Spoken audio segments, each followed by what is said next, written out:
ప్రజల ప్రభువైన యేసుక్రీస్తు యొక్క గొప్ప ఘనమైన నామములో అందరికీ ప్రభు పేరిట శుభాభివందనములు తెలియజేసుకుంటూ ఉన్నాను.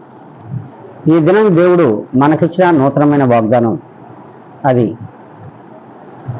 20వ కీర్తన 5వ లేఖనం. నీ ప్రార్థనలన్నీ యెహోవా సఫలపరచునుగాక. దేవుడు స్పష్టంగా మనందరితో మాట్లాడడానికి మరి ఈ దినమున దావీదుని ఎంచుకున్నాడేమో.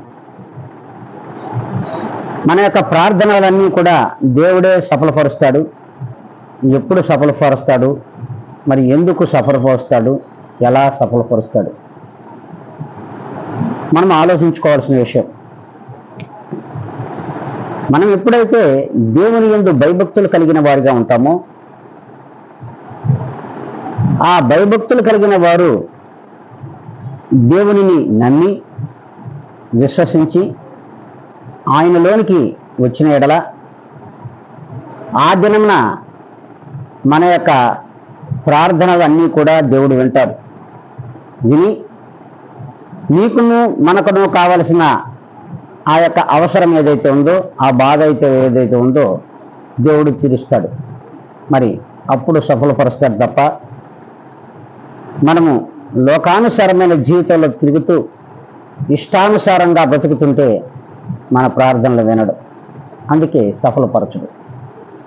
ప్రియమైన దేవుని బిడ్డలారా, దేవుని ప్రియులారా, ఒక్కసారి ఆలోచించుకొని మరి ఏ దినము నుండైనా సరే దేవుని యొక్క మాట వినేవారుగాను, ఆయన యందు భయభక్తులు కలిగిన వారిగా ఉండే విధంగా మరి ఆయన వైపు తిరిగి ఉన్న ఎడల ఒక్కసారి ఈ ప్రార్థనలో అందరూ కూడా ఏకీభవించండి.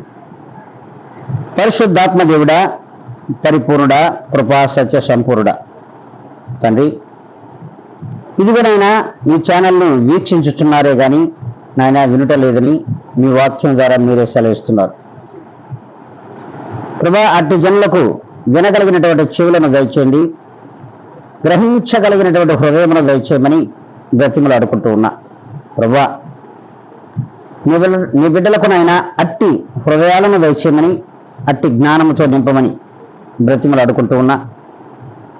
ఈ దినమున మీరిచ్చిన వాగ్దానమును అనుసరించే ఆ కృపా సహాయమును ప్రతి ఒక్కరికి దయచేయమని, అందులో మమ్మల్ని కూడా చేర్చుకోమని యేసుక్రీస్తు యొక్క గొప్ప ఘనమైన నామములో మమ్మల్ని మేము మిక్కిలిగా తగ్గించుకొని అడిగి వేడుకొని ప్రార్థిస్తున్నాను మా తండ్రి. ఆమేన్.